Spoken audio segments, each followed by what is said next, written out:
Hello, everybody. Jessica here. It is day 42. I don't remember now.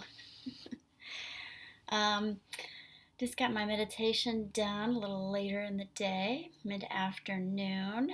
It was a good one this time. Able to stay awake. And the interesting thing for this one was I'm getting back to having a better diet. And I had done this diet for my trip to Peru last year and had an easy time switching. I cut out meat and dairy and sugar and caffeine, and I thought, oh God, this is going to be rough. But actually, it wasn't, and I got super healthy. I lost a ton of weight very easily. I felt fantastic, of course. And just since the last few months, I've kind of slowly gotten, one little thing here, one little thing here, and then all of a sudden you're kind of really derailed. And so I decided that now, I know the difference now, what it feels like to be in my old habits, and I know what it's like to have those new healthy habits and how much better I feel and how much more creative and active I am when I'm doing these newer habits. So I decided I wanted to get back to that. So last few days I've been getting my diet back to where it was.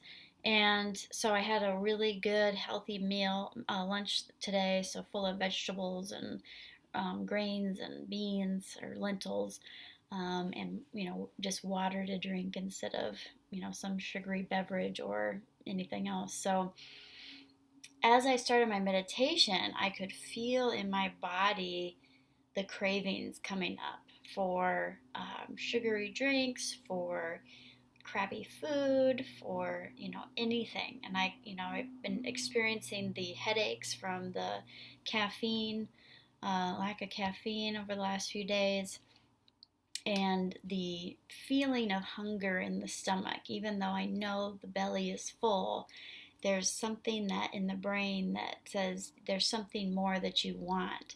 And it's, probably the chemical addiction to sugar, salt, fat, whatever it is, I don't know.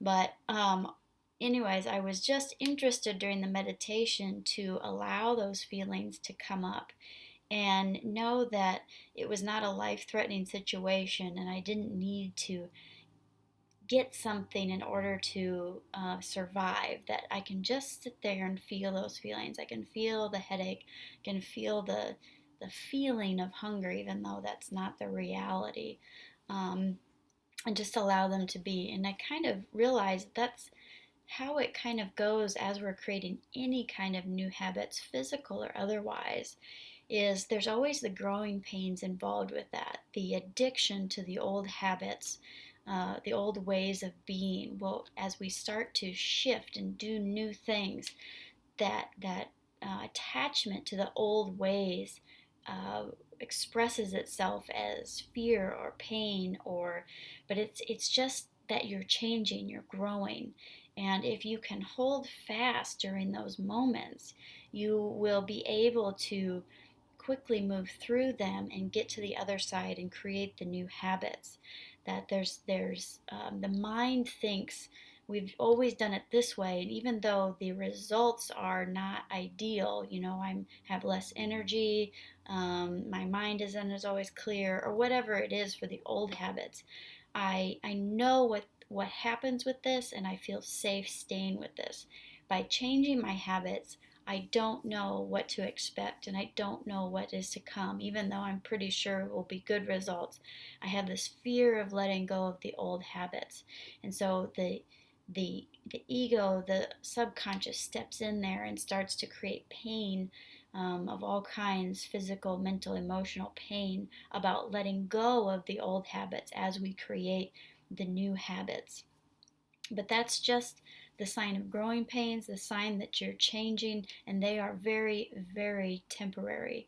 And we often also fear what we might lose, what we're going to have to do without, and we don't also think about what we stand to gain. So typically when I feel that caffeine headache, or I feel that that feeling of hunger in the belly, I think, oh man, man, I'm never going to eat cheese again, or I'm never going to have that sensation of, when you really want a soda and you crack it, it just feels so awesome going down. And by the time you're halfway through the can, you don't even know why you're drinking it anymore. But, I think about those things I'm going to have to do without now, rather than taking the mind and focusing on what I stand to gain from creating the new habits. So, lots more energy, lots more um, clarity in the mind, lots more creativity coming through. Just so much. The trade off is not even comparable to what I'm losing to what I'm gaining. What I'm gaining is so much more, but it's hard for the ego to let go of anything, let alone things that can become addictive to us. So, in those moments when you're experiencing those growing pains, whether it's a diet change, exercise change, or just a habit change by creating a meditation habit, whatever it is for you, be aware of those growing pains and know and call them what they are. Just signs that you're making, that the change is in progress, and that you can succeed in this, and that these pains, whatever they are for you, are very temporary. Very temporary. And remind yourself, instead of focusing on what you have to lose, what you stand to gain.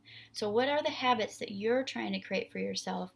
And make a list, make an actual list of all that you stand to gain. Don't need to focus on what you're giving up, what you're going to lose, what you're going to lack after this. But what all do you stand to gain? And there's some that you may know, and maybe even speculate on what you might gain that you're not even sure yet, but it's a possibility that you might also gain these things out of it. So that was day 42, I think. So everybody take care, and I'll see you tomorrow for day 43, I guess. Bye bye.